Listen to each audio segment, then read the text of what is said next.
Hello, and welcome to the 13th Annual Lakes Region Summer Speaker Series here at Bailey Library. I want to mention that these events are made possible by the Winthrop Library Foundation. For more information about supporting our foundation, please visit winthroplibrary.org. Tonight we are so pleased to welcome Maine's own Bill Roorbach, who will be speaking about his recently released and much acclaimed new novel, Lucky Turtle. Bill is also the author of 5 award-winning novels and is well known for his nature memoir, Temple Stream. Bill has received a fellowship from the National Endowment for the Arts and has written for Harper's Magazine, the New York Times Magazine, The Atlantic, and New York Magazine. And rumor has it that Lucky Turtle may have been a last-minute addition on Barack Obama's summer reading list. Please welcome Bill Roorbach. Thank you, Cal. Thank you. That last bit is a lie. I just saw that nice graphic of Obama's summer reading list. But I wasn't on it, so I just added it to the end and posted it on Facebook with just like magic mark, like Trump with his magic marker. So I'm not above that. Hi, welcome. Looks like I have a front row seat. We were waiting for the Mount Vernon contingent. Amy told me you were coming and who you are. And here she is. And here I am. So it's funny, I don't really know most of you, but some of you I know from Facebook well enough to feel like we're friends, And others I've known a long time because they were my students at UMF. And I know the teacher of the year in Maine. I mean, right? So I did a good job with you. I don't mean this year, but. And she was on Obama's list of the best teachers. That's another lie. But this is the summer fiction event, so we're just going to make stuff up, because that's what I do. That's what I do. That's what you do. I'm going to just put this where I can see the time so I don't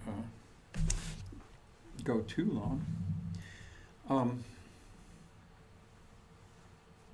Hi. Okay, we're near Wayne, aren't we? Does anyone know Lincoln Lad? Do you remember Lincoln Lad? Well, I just remember reading at the Wayne, Maine Library, and Lincoln Ladd was the head of the Friends, I think, or I don't think he was a librarian.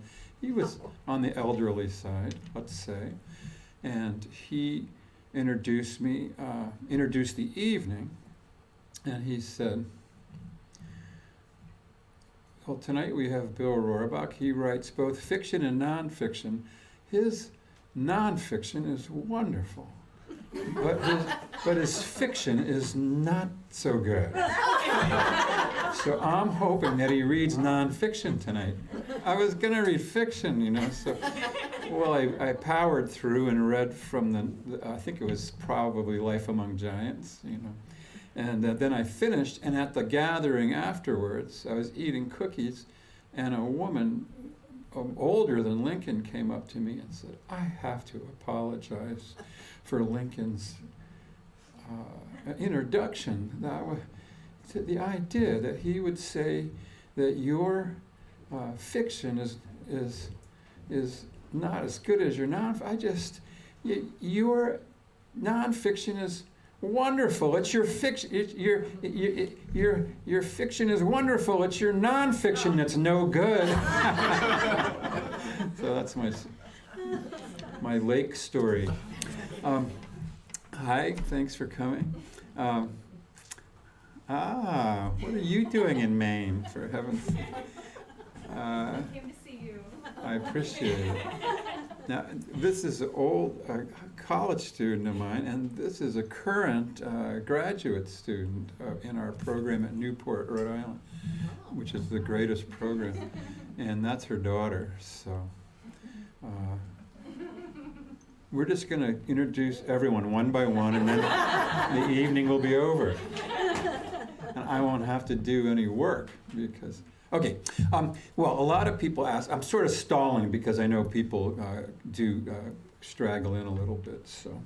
But I do think there's one more important thing I want to do, which is I'm going to take a selfie. If I can figure out how to use the phone. Here we go. With all of you. I gotta look good though. I don't care what you look like.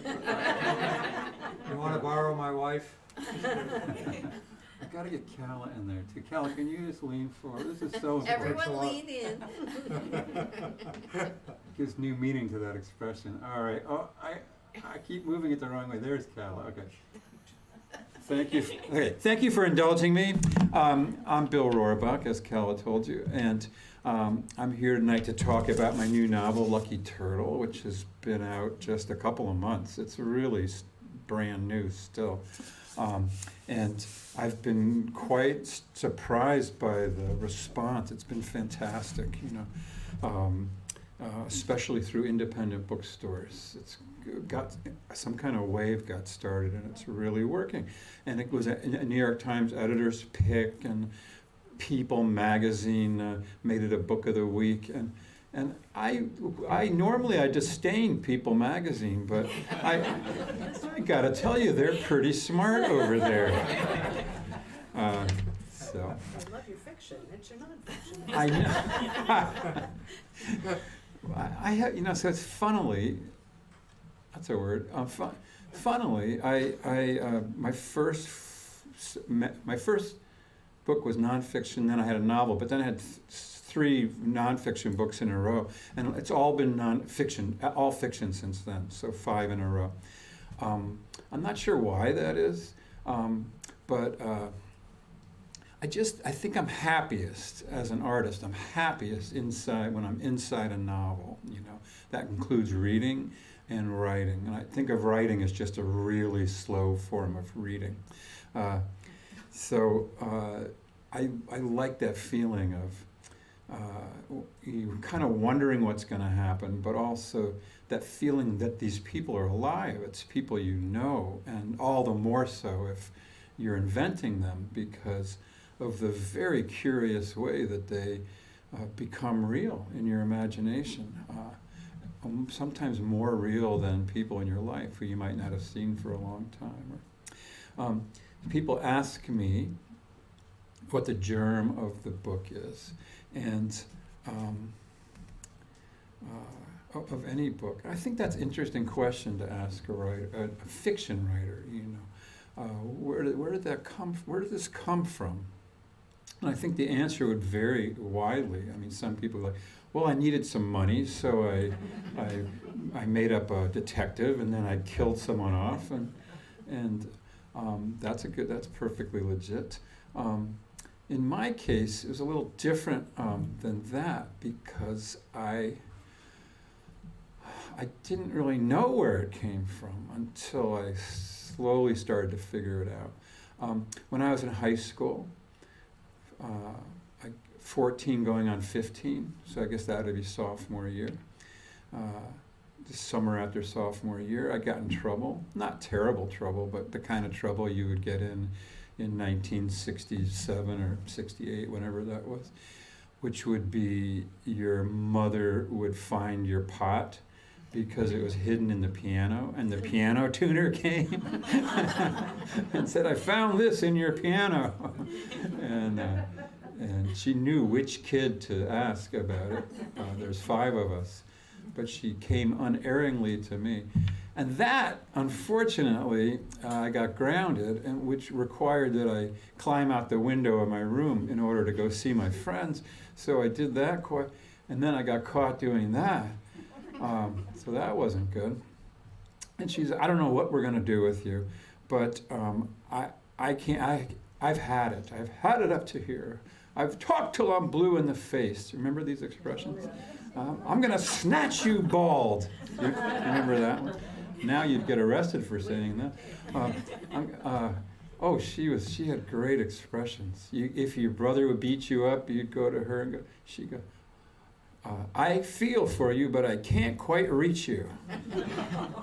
And another one was, if well, there was 5 of us, I was second, so she'd say, the big fish eat the little fish, and the little fish eat the littler fish, and the littler fish that's all the sympathy you would get from her for anything. Anyway, so she sent me off to live with her brother, Bill, Uncle Bill, and my Uncle Bill in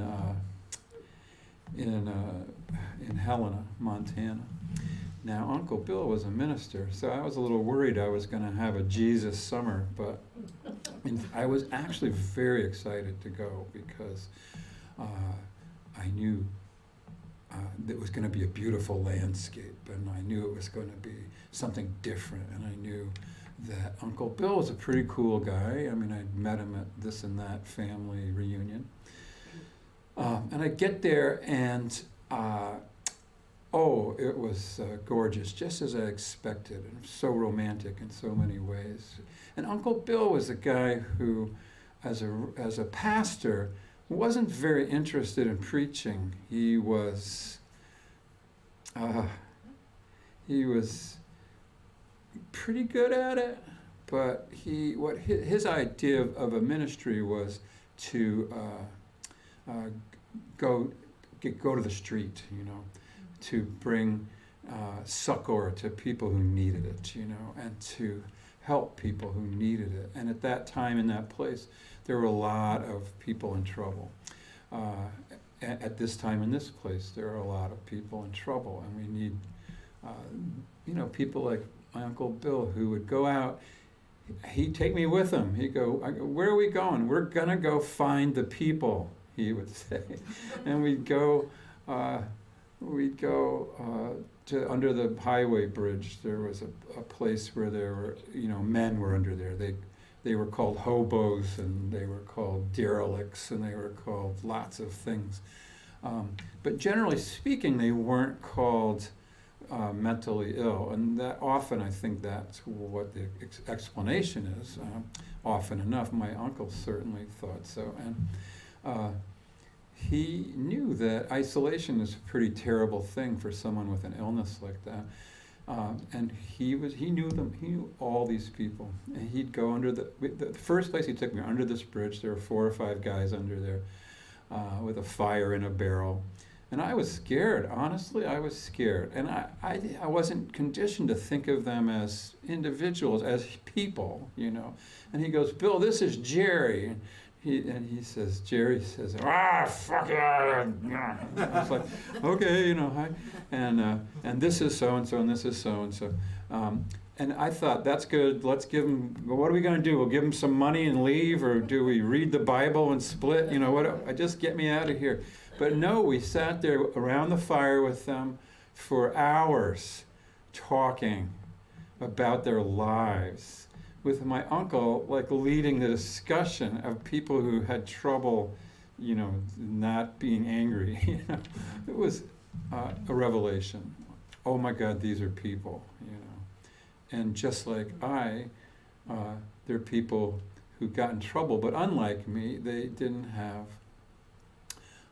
They weren't privileged in the way I was.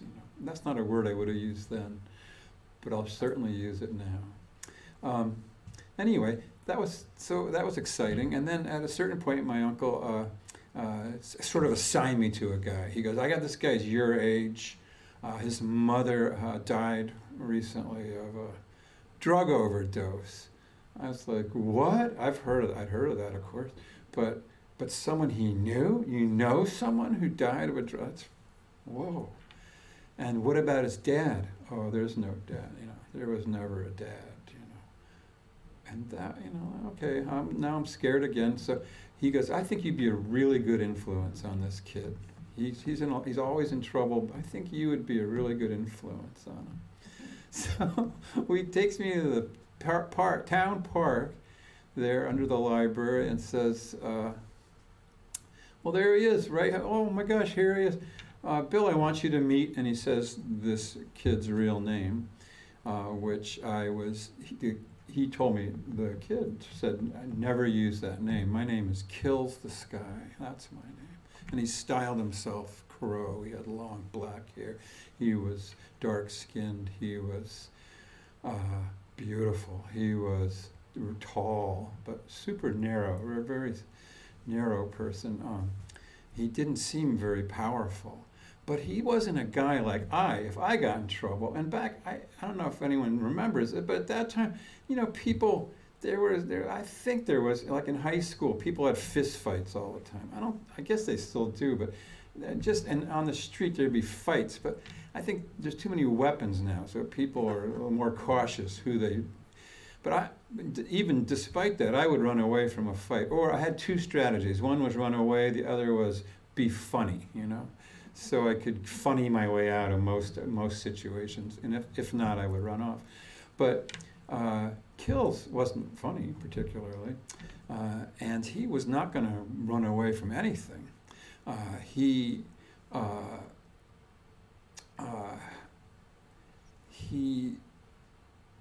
unlike any of us, he had to withstand people strangers yelling stuff at him that you can't imagine how filthy it was. Even as much as I knew at that age, I was shocked. Like adults would go by and shout stuff at him, racist stuff, mostly violent stuff. They had offered to kill him constantly. And that didn't happen to me. So I didn't have to have the equipment that he had. He had to have certain equipment. And when I was with him, I saw it every day. Every time I was with him, something would happen. And when I wasn't with him. So one of my so I was like, Kills, those guys are, let's go. He goes, no, they can come to me, And I go, we're gonna, and here would come a bunch of tough guys, supposedly tough guys. If it was one of them, they wouldn't approach him, But, 10 of them would come over and start shouting horrible stuff at him. And he'd say, which one of you wants to say that to my face, But it wouldn't matter. They would, he'd often get beat up. So one time he was getting pounded. He's holding his own. I'm not helping because I was a small person and terrified. But I thought, here, I know what to do. You go to the police. And I knew where the police station was. I'd seen it. So I ran down to the police station, not very far. And I ran in the door, and the cop said, what do you want? And I go, they're hurting my friend. You got to help me. And they're like, and who's your friend? And I go, it's a real name. And they go, well, you got to get better friends. And I was like, but help, they're hurting. Well, that's probably for the best, this man at the desk. Again, a grown-up was saying this to me. And I was pretty shocked by that. But I played the Uncle Bill card. I said, I am Reverend Burkhart's nephew. I'm visiting. And they go, oh, Reverend Burkhart, huh? All right. Well, let's get in a car and see if we can extricate your friend, and because they knew Uncle Bill. He knew everybody. Everyone loved him. And in his congregation were a couple of the cops and a couple of the politicians and a couple of the judges. And a lot of, they were in other churches too, but he had his fingers out there in the world. And from the pulpit, he preached stuff like, let's take these messages out this week, each of us, into the community and see if you can find someone who needs our love. And he'd put it in terms of Christ and stuff, but love is common to every religion, right? Love is what we're actually talking about. So and people would go, well, I don't know. But a couple would always, so there'd be a couple of people with us a lot of the time. One of them was a librarian in town who was not in his church. She wasn't in any church. She was she loved teasing him about believing in fictional characters and, like Jesus and stuff. She was a toughie named Mrs. Horsley. And Mrs. Horsley, I don't know why she was called Mrs., because there was no man within 200 miles of her. And she rode a horse into the library every morning. She was famous. Toughie. She wasn't the head librarian, she was a librarian in this beautiful library that's in the former Unitarian church, or that was at that time. And because of that, they had a few amenities that most libraries don't have, like they had showers and classrooms, or a shower, probably a janitor's shower or something, or a minister's shower, something. And she commanded that downstairs area, which was where one of her functions was she did kids' readings and stuff like that. And there was a day when Kills was getting bashed so bad, and I knew we couldn't go to the cops, and it hadn't worked the time before.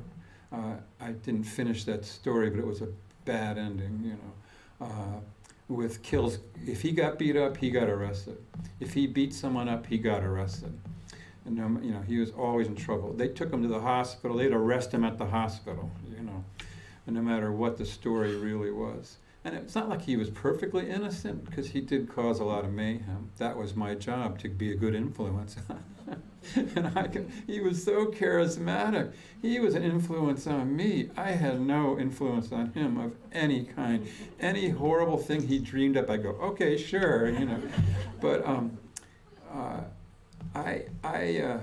well, and there was a day when we were being harassed by some high school athletes, and he just said, let's go up to the library. And we go up there, and Mrs. Horsley meets us at the door, and here come all the thuggish, the nice kids of the town, and they're raging, and she says, Bobby Spector, I know who your mother is. I know your mom. How would she feel if she knew you were part of a mob who was attacking, and you, I know you, like, she was amazing. And they were like, oh God, they're quaking, like, I'm sorry. Don't apologize to me, apologize to, saying his real name.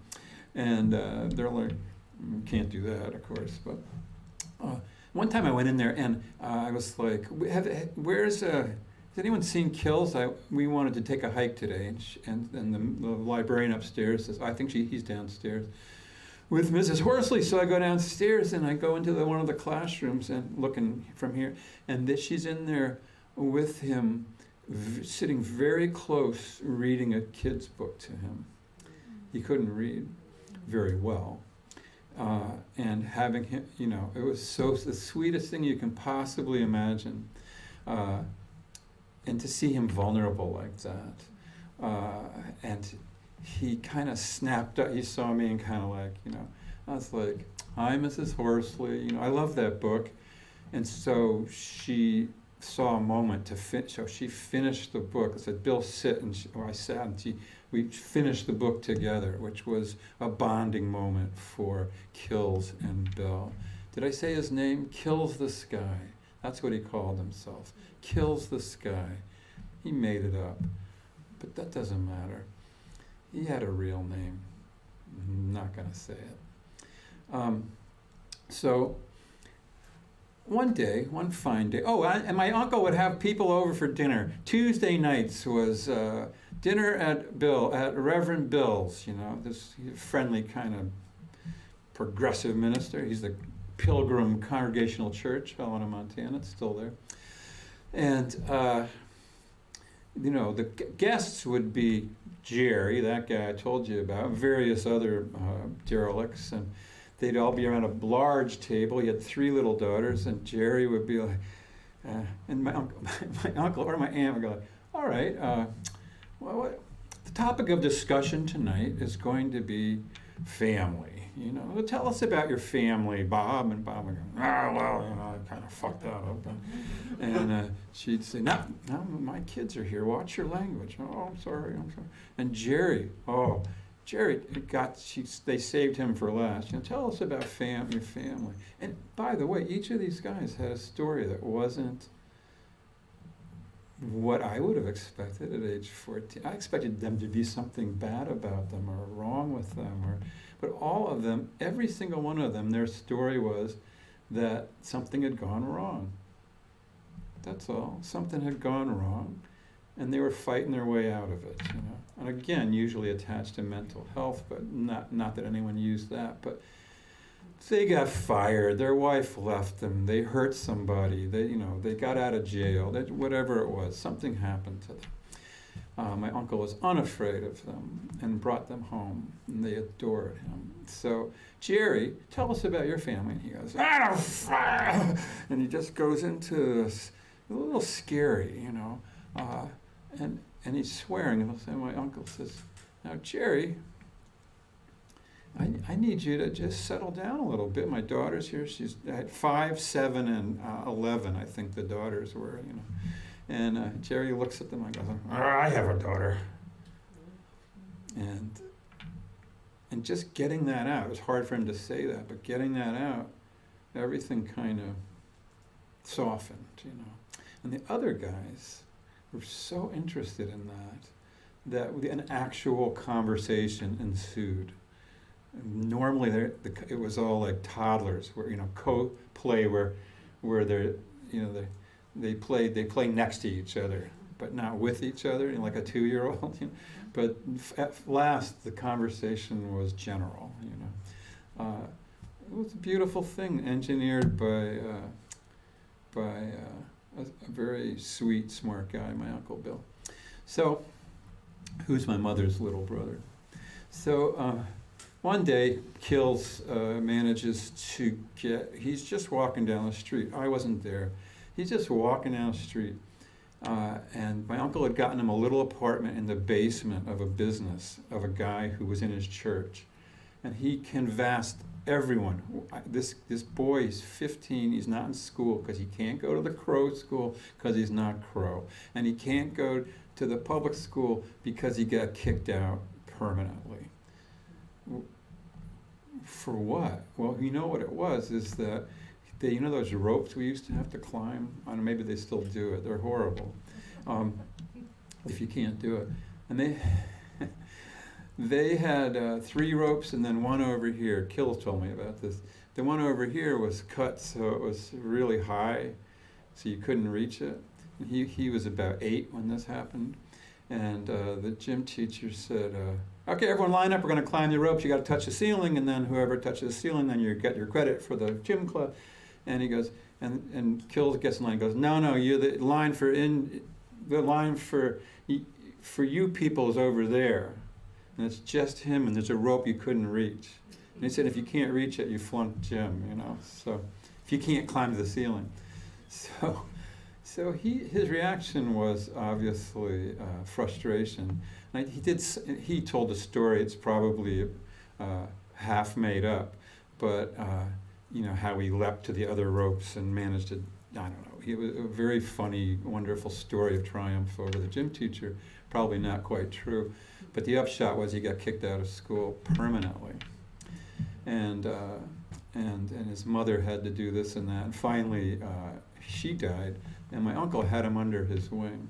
And one time he got in trouble, he got arrested, and the judge said, which is what they did a lot, they gave you a bus ticket to San Francisco or to Seattle, and then they'd say, well, California has all the trouble, but we don't have. It's because they sent everyone, they gave them a one-way bus ticket out of Montana. My uncle said, no, you're not doing that, Judge. And the judge was in his congregation. I almost said our congregation. In his congregation. He said, no, you're not doing that, Judge. We can't export our troubles. That is un-American, and it's un-Christian, and we're not going to do it.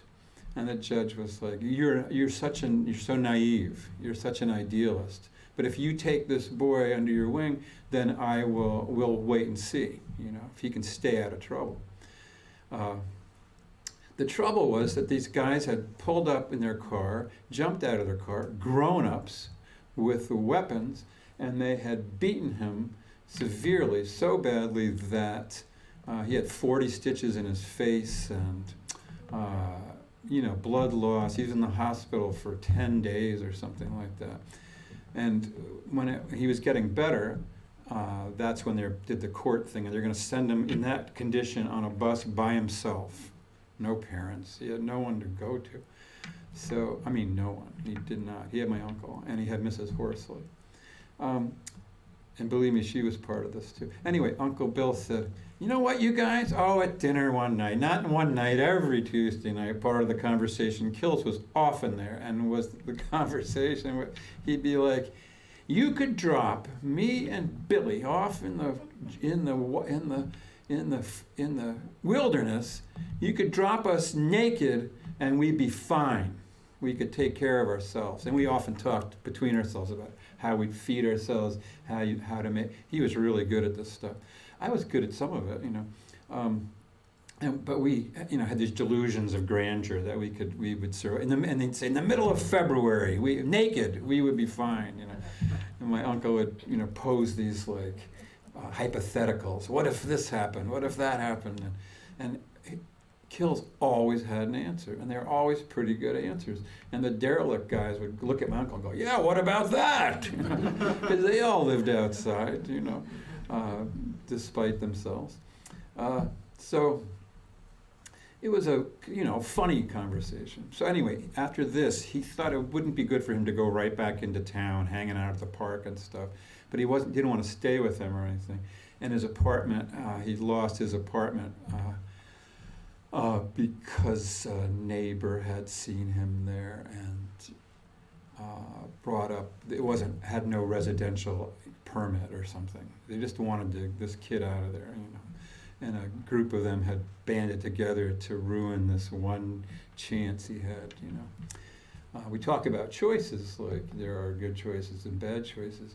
Yeah, there are if you are in a privileged position. But for someone like him, there are bad choices and worse choices. There really weren't many good choices he could make. One was taking my uncle's advice from time to time. He didn't always do that.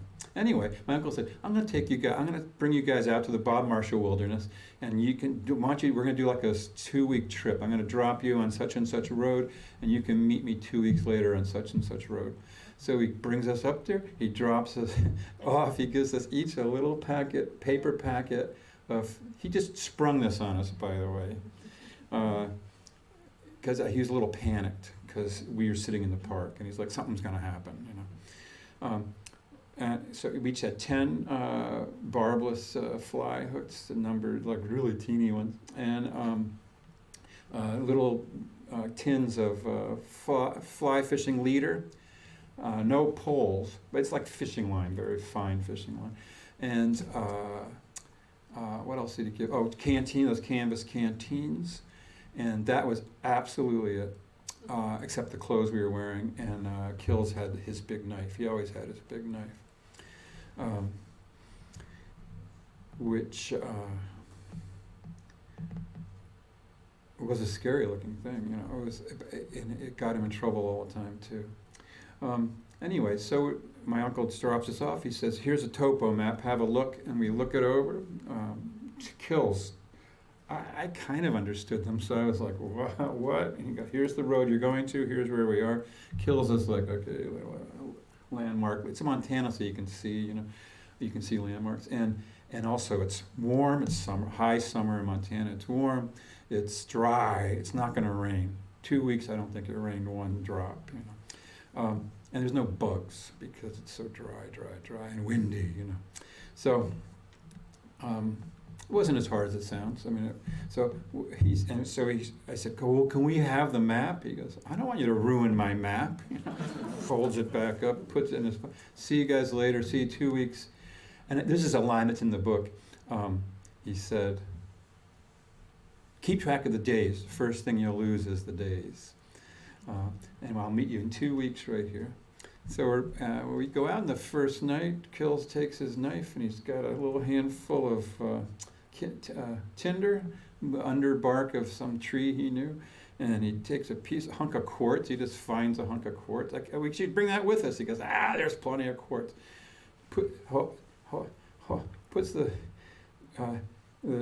hunk of quartz here, his hand underneath, whacks the quartz with his knife. Spark hits the tinder, light, and we got a fire. He makes a little tiny fire so he can cook the fish that I caught. 2 of them. and some greens, some really good greens that he knew what to eat, And it was a great dinner, very tiniest fire you can imagine, just enough. And then we put it out. I'm like, why don't we have a big fire? He's like, if you have a big fire, everyone can see you.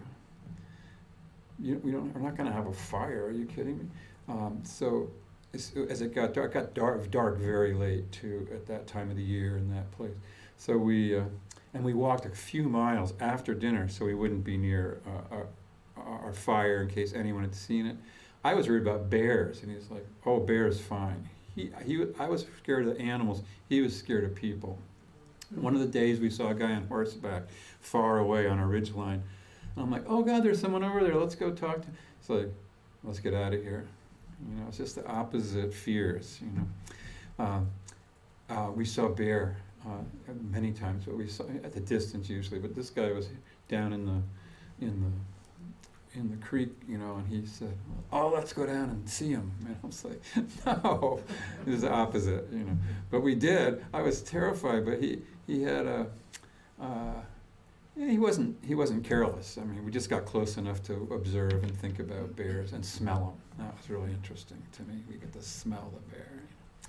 Anyway, so we just slept on this and that soft spot and got closer and closer. We talked very deeply, philosophically. He wasn't a big joker, He wasn't a funny person. He liked to talk deeply, And he had a lot of ideas, a lot of stuff to talk about. I, on the other hand, was a kind of a goof, and it was once again, his influence was strong. Let's talk about more important things. Being somewhat not educated in Western stuff, he looked at the sky and I'd be like, "That's Taurus," and he'd be like, "Oh, those are all those old Greek things, but we don't have to accept that." And he had his own, like, "That's a Volkswagen bus." And next to Volkswagen bus was hippie. He always called me hippie. And I'm like, "Oh my God, it is a Volkswagen bus." I can still see it when I look up in the sky. And hippie is over here, and there's a rifle, and he had his own. He had all of his own. But he'd ask questions like, and then that would be the launch of the night's discussion. So we'd lie. We got in this habit of lying ear to ear with our feet at opposite ends. You know what I mean? So we'd be like really close. And just talk deeply. He asked questions like, why you and not me? Be like, and you wouldn't say, "What are you talking about?" You would try to give him an answer, And like, that's a fun question to ask a teenager if you have one hanging around, Just see what they say. And boy. Anyway, you can imagine. We all do it, right? Those years, right? And basically, we fell in love. I fell in love with this kid. I fell in love with him, not in a romantic way, not in a sexual way. Just fell in love with him in a way I hadn't known about. I didn't know about this. No one had talked about this, except perhaps my uncle. But he talked about it in such an abstruse way that this took me by surprise, And we just marched along together. He was a super honorable person. So he, like teenagers, and I had certainly done it, and had did it more subsequently. But talking about girls a lot, and you'd say disrespectful stuff. It'd be really funny, and natural enough, But if I tried something like that, he'd be like, "Well, that's no way to talk about other people, And what if who you're talking about is the person, He had the idea that there was a person for him, and that he was going to find this person. I don't know what idea I had. That was one of the big things we talked about. Is there just one, or is it? And he said he'd been in all sorts of fights. He was in a very grown-up milieu, but he had never kissed a girl and hadn't thought about it because he hadn't found her yet. and he wasn't interested that I had kissed a girl. He was not, didn't interest him. So anyway, off we made it. We found this one place that we really liked, stayed there a few days, and then continued on. And I was lost, but he was like, no, remember that spire? That's it right there. And we landed at, and I kept saying, is it Wednesday or Thursday? He said not to lose it. We lost the days within 2 days. We didn't know what day it was anymore. And he's like, he goes, will you stop worrying about it? We're doing it right. You know? And we get to this place, and minutes after we arrive, my uncle drives up in his Land Rover. And he's, how'd it go, boys? Kills was like, well, your nephew's kind of a pussy, but we did fine. And then I said some insult back to him, you know. And believe me, he didn't use that word. I'm sorry, I did. That may be what I called him. So anyway, that was Kills. The next summer I came back. I came back because I wanted to, and my mother was happy to get rid of me. They wouldn't pay for my trip though, so I had to use my A&P. I worked at the grocery store, and I used my money to buy a bus ticket. I remember it was $50, and it was round trip $50 to Montana, 55 hours each way. Oh my God, it was horrible. But I did it, and then I went immediately looking for. Even though my uncle said, I don't know, I think we've lost him, really, you know. But I went looking for him, and he was around, but things had changed. He was in a much rougher crowd, and he'd gotten into some pretty bad stuff, you know, kind of playing enforcer, he'd gotten bigger, bulkier, you know, really scary, and we did hang out a little, but and he had a girl that he met her, and they gotten married or said they were married. I'm not sure which it is. Anyway, just didn't work. But I was enjoying. I'm out with my uncle. We fished. We did all sorts of stuff out in the wilderness. It was fantastic. One thing we did was church camp. Church camp was 8 weeks of my uncle's summer, every summer rather, and so I went with him. And at church camp, the first day, I spotted this girl across the way, and she spotted me, and then she came over and sidled over to me and said, "Sign up for KP for dinner tonight," when they asked for volunteers. And then she walks away, and they go, "Anyone want to volunteer for KP?" No one, of course. So I'm like, "Oh," and she over there, she will. So then we're standing together, hip to hip, and shoulder to shoulder, washing all these disgusting pots. And she's like, "Okay, tomorrow morning, they're going to have us sign up for groups." She'd been every summer. And what we do is, we can sign up for afternoon group, but don't sign up for any morning group. And because they won't notice, because no one knows who's in what group. You know, they don't take attendance or anything. So just don't sign up for a morning group. And I'm like, what? She goes, "We're going to have our own group." What? So sure enough, the next morning they say, all the groups, here's where we're going to meet. We're going to meet over here. We're going to meet over here. And she goes, we go. The one rule was don't cross the river. So that's the first thing we did, was run down to the Boulder River and waded across it, which is dangerous. But wading across it, we meant that we took our pants off, and when we got to the other side, there was a sandbar, and there we were with no pants on. And one thing led to another, and we had this honeymoon, you know. It was, and I guess I was just turned 16 at that point. So it's not that scandalous, but that was the other kind of love, right? Oh my God, we were all the way in it. And it crumbled over time. Letters crumble, you know, like writing letters doesn't work for very long. And the next summer I went back, just for a week. I could do a week, because it was before college. And I saw her, but it was a little rough, you know.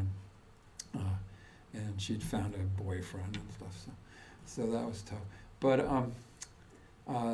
so there's those two stories. There's this guy kills in his milieu, and then there's this young lady who had been so in love with. That love story. Two love stories, really. That's all. I tried writing about it over many years. I tried writing about it kind of on the immediate. I was already writing at that time. Nothing would come out right. I was aware that anything I wrote about her felt disrespectful. I could hear Kills's voice as I tried to write that story. I could even hear it when I was just telling you. And then my uncle would write me every month or so. Elegant, old school handwriting, looked just like my mother's handwriting. Probably taught by the same teachers, And when I was about 25, 26, so 10 years after this experience, my uncle wrote me and said, "I don't know if you remember this guy." And he said his real name. But he was killed in some kind of brawl or something, some kind of deal, something went wrong. And I was like, I couldn't believe he said, "I don't think you remember." I mean, I don't know if you remember this guy. I'm like, how could he miss? Was that on? I think it was on purpose somehow, like to distance himself from the pain and me from the pain. But I was undone. I didn't know what to do with it. There's no one to tell about it. I hadn't talked about him a lot. And that love wasn't something I could talk. I had no words for it. And there was just no one to say a word to about. I just lost this guy who I'd already lost. I'd already lost him. We were not in touch or anything. But he was dead. And I hadn't lost anyone like that. He was dead. He was gone. It was just, So then the idea of writing about it, I tried some nonfiction. I've tried Summers with Juliet. I mentioned my uncle and all that, but I don't even bring up this story at all. And then over Summers with Juliet was a memoir, my first book, 30 years. It's 30 years ago it was published. My wife and I met 40 years ago. We just figured out on July 20th. At the end of the day, she goes, "Didn't we meet on July 20th? I'm like, "Oh yeah, that's right, a happy anniversary." She says, "I wonder how long do you think it's been?" I'm like, "Well, what year was that?" 1982. It's been 40 years, So I gave her a smooth rock I had found, We don't like to spend money, Just kidding. Okay, so, but back to the story, which is that the story of this book is that one night I had a dream. This happens sometimes. I had a dream, and just the phrase "Lucky Turtle," the name, I knew it was a name, Lucky Turtle. And I woke up, Lucky Turtle, what? And I had lots of thoughts about it and wrote down on a piece of paper that's by the bed, and I have a pen there. I just wrote Lucky Turtle, and then I was back asleep. And I woke up in the morning, and I couldn't remember anything about it except that the name there is that a name? What is that? It's like a reptile that's had some good fortune. I don't know what this is. And in the night I knew something, but I just couldn't put it together. So when I put that piece of paper on my desk, and weeks went by, it was time to start working on a new project. I had been working on a project of a story. It was instead of a boy getting in trouble and going to camp in Montana, I made it a girl. I had her from her point of view, her voice. I was trying to do some experimenting with speaking from a woman's point of view. And she gets in much worse trouble than I got into and gets sent to a reform camp in Montana. So I had a kind of a model for a camp, but it's not like that. And as soon as you go into fiction world, you dream a whole camp, And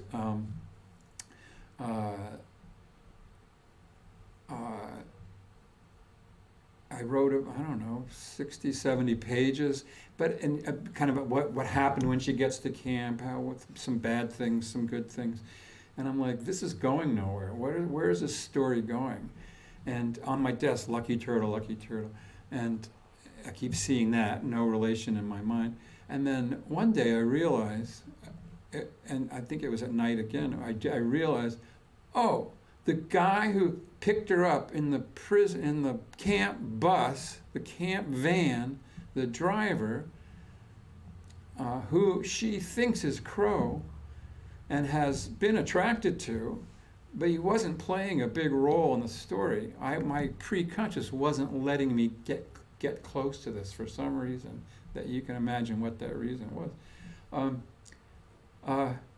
I realized that guy's Lucky Turtle. He's Lucky Turtle. That's Lucky Turtle. And as soon as I realized that, a whole trajectory suggested itself to me, and I feverishly got to work on it. A lot of it you throw away. You work and you work. Some of the pages aren't necessary. A lot of them are information you're giving yourself. You're teaching yourself about the landscape, the people. But this wealth of Montananess came out. Do you remember Flannery O'Connor talking about that everything a writer needs, she's got by the age 14 in terms of experience. All the experience a writer needs, you've got by the age 14. And for me, it was really 14. This experience of profound love, basically, in two different forms. So they do connect. They run off together. That's not much of a spoiler, but it is a spoiler. And then, as a whole, what I've done in the book, for myself, what I did, it had been decades. This is 50 years after Knowing Kills the Sky. 50 years later, I brought him back to life. I brought him back to life in a certain way. I brought back to life the part that was beautiful, the philosopher, the beautiful mind, that being out in the wilderness with him, different person, the peace, not always having to worry, look over his shoulder. It didn't matter he couldn't read very well. We brought a book with us. I brought a book, and I just read it to him every night. We read like it was going to the movies. That gets imported into the book, Lucky Turtle, a certain form. You might remember. Some of you have read it, I know. Lots of things got imported into the book, but nothing literal, nothing exact by far. It's just a flavor that still lives, and it was a way for me to bring him back to life and to feel some of that stuff I remember feeling from him. And then the other thing is the love story with the girl I knew back in the day. And I didn't want to write a love story, like a gay love story, because I would have no expertise. I'm not sure how authentic I could make it. Probably I could make it fair. That's our job, is to be empathetic, compassionate, and be able to make stuff up that feels right. But I couldn't, that didn't seem like the story I wanted to tell, I wanted to have the love story, but now I already had a boy if I was going to do kills, so I needed the girl. So I got them together, and then we could do that love story, only I would do it from the girl's point of view. And that separated it enough from me to make it possible, so I wouldn't sit there and cry every day while I was trying to work. Because to write a novel, you have to make yourself very porous, very porous. Such that when I was teaching college, I was a professor for some 25 years. If I scheduled things wrong, I would get to class without a break, and someone would say, "Hey, I'm sorry, Professor, I have to miss next week." And I'd be like, "Well, you have to miss." They'd be like, "What's wrong?" I just don't like it when people miss class. And they'd be like, "You are so crazy," So I knew I would need a couple of hours to imaginize, get away from my fictional world. Anyway, okay, so that's the basics. That's the germ of the story. Almost anything I would read would be such a terrific spoiler that I don't want to do it. But what I'll read is I'll just read the first chapter, and which sounds like before you start yawning, it's just one paragraph, and I can show you. It's just sort of shaped like a sonnet a little bit, and and it's called, this is very clever on my part, I think, Chapter 1. Don't you think that's perfect? It precedes the other chapters, so I thought that was a good title. So I'm just going to read Chapter 1, and then if there's any observations, questions, thoughts, I'd love to hear a couple. And then we can adjourn and go take care of somebody who needs it. I am Sindra Zeller. I was born in 1980 in Watertown, Massachusetts, outside Boston. I wrote a report in 5th grade, so I know Massachusetts is an Algonquian name meaning big little hills. I grew up there sledding the biggest of the little hills and skating on mill ponds and swimming in the lakes and rivers and the ocean with the other kids, though rarely with my sister, who was much older and mocked my love of the great outdoors, sat home reading, and I will never mention her again. I adored my father, who was a cabinet maker, or, when business was bad, a roofer. He hated roofing. My mother and I did not get along. She broke my ankle once by accident, but in a rage, and did not take me to the doctor. And then when I was 16, I got in trouble. There, that was fast. My actual life begins with meeting Lucky, which is why I'm hurrying. So, and then the next chapter, you're not gonna, this is very clever. It's called Chapter 2. So that replay. Okay, that I had a couple of hundred pages that were like getting set up and getting to know her and her past story, the story of her growing up. You got the story of her mother breaking her ankle and her sister not getting along and all sorts of stuff. And I knew it was too much.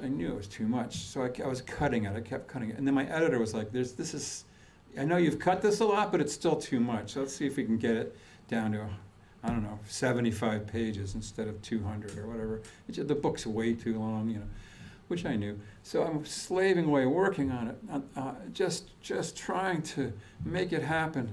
And I couldn't really do it. But again, one night I wake up in the middle of the night and I go, oh, what if I just sped through it? What if I just condensed it to one paragraph?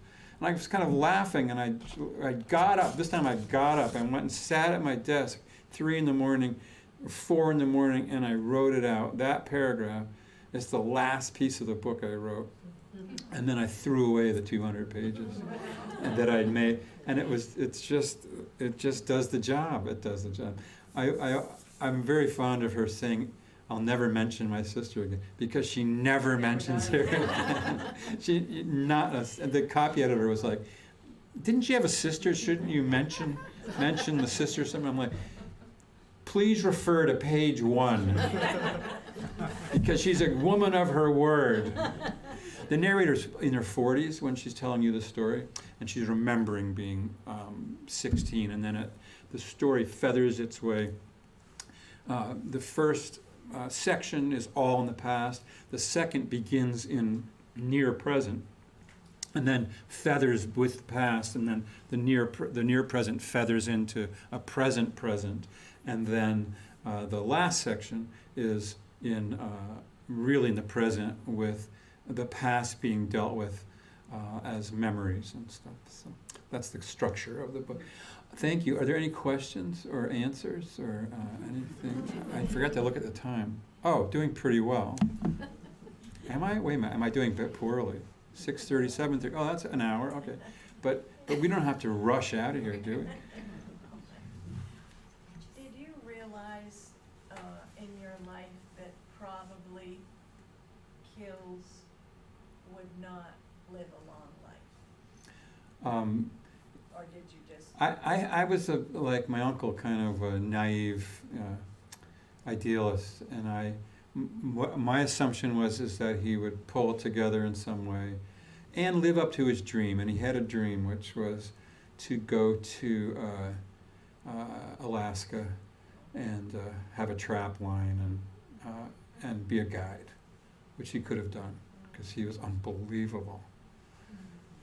He was unbelievable what he could do in the forest, So I believed that. I just knew that was going to happen, and so I did what I could to make it happen for him, but instead he stayed with the crowd he was with. He was trying to make enough money to go to Alaska. And I just thought it would happen. So I was just in shock. I'm still in shock. What else do you want to know? How old was Maria? Maria was born in 1922 and she was still She's alive. as the book closes. She's like She's 100, or maybe 99 and 3/4. Okay. I think she died 100 or 101 or something like that. Yeah, my grandmother lived to 101, so I have a reference point for that. She was a little dotty at the end, but a more important story. I could tell stories of my aunt. My mother was one of 8 kids, and this is the most. My grandfather was a minister in Kalispell, Montana, very severe, But anyway, my uncle. Here's one last story of Uncle Bill. Is that when he was 82 or so, or was he 78? I'm going to get it mixed up, but last night on the Zoom, my cousin was on the Zoom, his daughter, and she corrected me about a couple of things. So I'm going to tell it a little better tonight. But so Aunt Patsy, my uncle went to he retired to this beautiful place he'd built in the Absarokas to just fish and hunt. He's a great hunter, and one day he was starting to fail a little dementia, and one day he went next door with one of his rifles to kill the neighbor who was the friend who'd helped him build the place, and shots were fired, and he's a great shot, so it's a miracle, but the neighbor was a badass, and he was such a badass he was able to disarm him, subdue him, and he called the hospital, not the police. And then my uncle went in and ended up in memory care, you'd call it now. I said it was a memory care center, but that's what my mother said. But my cousin said no, it was a special house that a woman ran for people who she felt had done good in the world or something, and she had invited my uncle's family to let him be there, So I'm not sure where the exact truth lies. But anyway, so Aunt Patsy gets a call from the memory center, or whatever I'm still calling it, and they said, your brother hasn't spoken for 2 years. We just want I guess you know that, but he hasn't said a word, and his health is failing, so we're worried he's not going to live a lot longer. So Patsy, who's 80, calls Bessie, their big sister, who's 90, and says, we should go to Montana and see Billy before he dies. I'd rather see him now than go to a funeral. What do you say? And Bessie said, I think you're right. And so they flew, 90 years old from California, 80 from St. Louis to Denver. They rented a car. I said, Patsy, I can't believe you drove a car to Montana. You're 80 years old. And she goes, no, I didn't drive. Bessie drove. And they went to the place where Uncle Bill was, and they said, we're here to collect our little brother. And they said, well, you can't do that. And they said, we certainly can. He's our little brother, and we're taking him out. Well, he can't go out. He's got health. No, he's coming with us. And they went in his room and put pants on him and stuck him in the back seat of their rental car, and they went to Glacier National Park, a favorite place of his, and going to the Sun Road. If you can imagine, that road is harrowing. And this Bessie's just, and they start singing hymns, the hymns they remember from childhood with the harmonies. And Uncle Bill, who hasn't spoken for 2 years, starts singing, for the beauty of the earth. Remember that one? For the beauty of the skies. I won't make you sing it. And then all the other hymns. And 2 days they drove all over Glacier National Park singing songs. And he didn't say anything, but he sang every word of every song, and he remembered all the harmonies. Music has a different way of entering the mind and leaving the mouth, So then they brought him back to the place, which, according to my cousin, was a very nice place, and a week later he died. So, Well, I can go on and on. I shouldn't. Anyway, let's just do a couple more questions, and we'll. Were you named for your Uncle Bill? I was named for my Uncle Bill. Yeah. Yeah. My mother adored him. They had lost a sibling to polio when he was 5, so all of them had this empty spot, and yeah. And she was gonna name me Robert, but that broke her heart too much, so she went with Bill instead. Robert was the dead guy, the dead brother. Anything else you want to know? Now this is like Terry Gross always asks you your life story, but you want to talk about your book, but she won't let you. Yeah. It's not a question, but I love the book. Oh, thank you so much. I'm very eager to read much more of your works, and you're an incredible storyteller. Oh, thanks so much. This is the great thing about this book is people like it.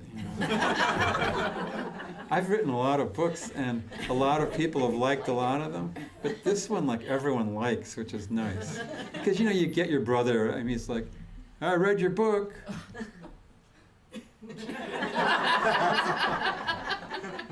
Yeah? No, well, yeah, I read it. But this one, the same brother was like, oh, I really loved it. Hoppo! He was really, really into it.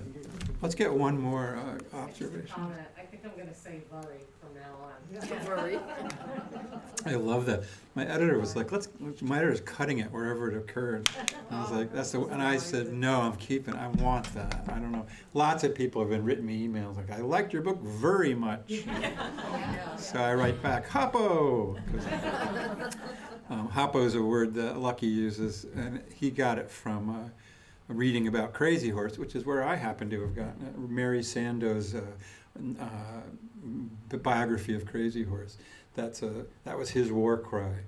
And even Hoppo! And when they imprisoned him, he got tricked and put in prison, and he said, you can't imprison me. And he stabbed his lance into the dirt floor of his cell and said, this is my lodge. In other words, they had just happened to build a prison around his freedom, but his freedom had not changed one bit. So he was a great hero of Kills, but also of Lucky's. Yeah. Unless anyone has a burning question. What was the background of Kills? Was he Crow? What was the background of Kills? Was he Crow? No, he was not. And Lucky is not. Kills never said he was. Carefully never said he was. And my uncle carefully said, he is not Crow. I knew his mother, and I know her heritage. Which I don't want to, that's a spoiler, because I did borrow his heritage a little bit. But he, in his search for an identity, he styled himself a certain way that people could understand. And he wanted to set himself up in opposition to the people who were so cruel to him, I think. So that was an identity. But the Crow, it was, there were indigenous people all over. They did not accept him. They were kind of hated him because he wasn't Crow, and he wasn't Mini Conju, and people guessed all sorts of things, I do have a burning question. Okay. It's about Dale Dinkins. Drinkins. Dinkins is better, I think. The shots, they kept hearing the shots. There was the part where he, as the tracker, knew it thought he had a child. Yeah, he had a child. But he didn't have a child. So, was he capturing children? No, he did have a child. He did. Okay. But he's conveniently not including him in the conversation because he's trying to seduce somebody. I just wondered about that, because then later on when they find all these things and and they talk about the ballistics and this and that, and then I wonder. Oh, I think you were getting into spoiler territory. Yes, well, that's right. When Lucky becomes a pilot for Pan Am, There is it's the most surprising ending, and he's a terrific pilot with a perfect record, and of course Cinder's a stewardess on the same airline. I just feel like I wanted a big surprise ending. But to answer your question, I don't know. I just wondered if it was a very subtle way of making him out. He was a very bad, like he was even worse than what we. He's so thought. bad. He's very bad, but not like Okay. he's not eating children or anything. That's the Democrats. They're the ones that kidnap children in the basements of pizza parlors. I hope you know this is going on. Just a quick one.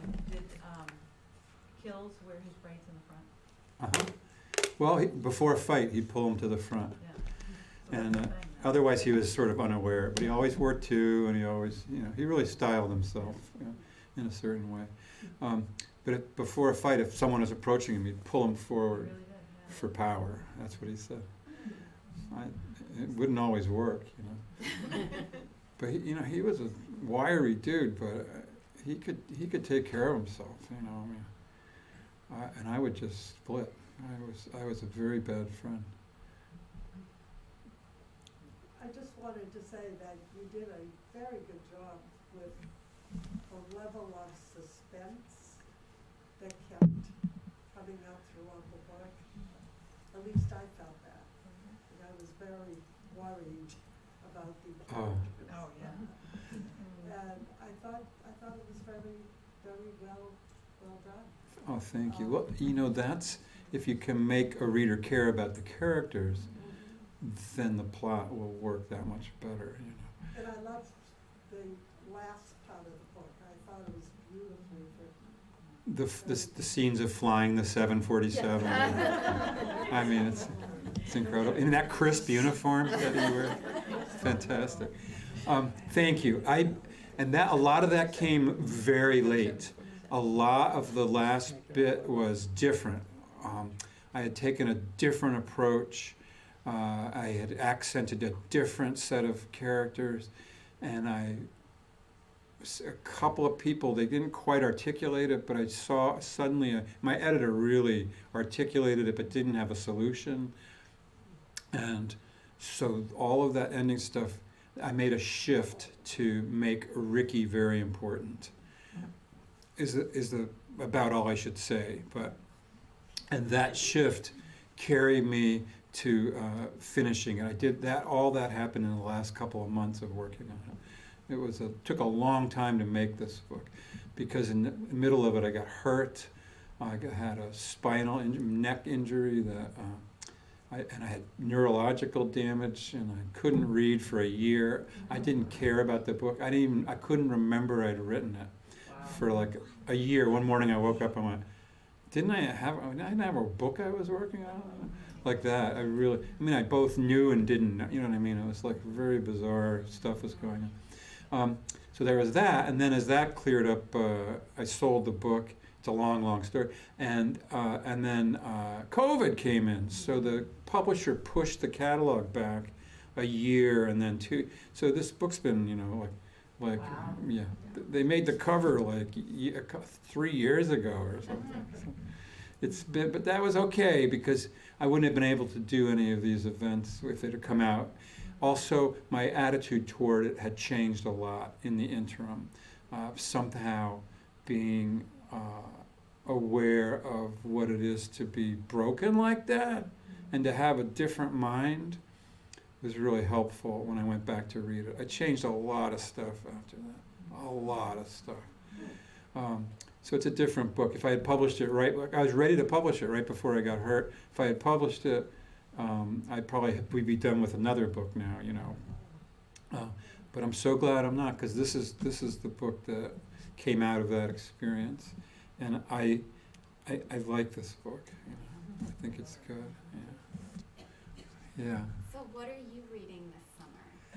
Oh, that's a very important question. Because I love this, and I want to hear hear more. that I appreciate your asking. Right now, right this afternoon, I didn't want to leave because I was reading Alice Elliott Dark. It's called Fellowship Point. And now she's a friend of mine, so that's part of it. It's a nice big fat book about two women in their 80s who have been friends since they were children. And you know, that doesn't sound that promising, but it's so good. And for one thing, and it took her 20 years to make this book. So, you know, it costs us a lot to making this stuff.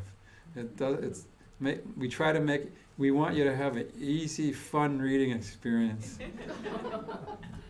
But you know, I'm thinking, I'm not comparing myself to Michelangelo. Don't worry, Calla, I am not comparing myself to Michelangelo.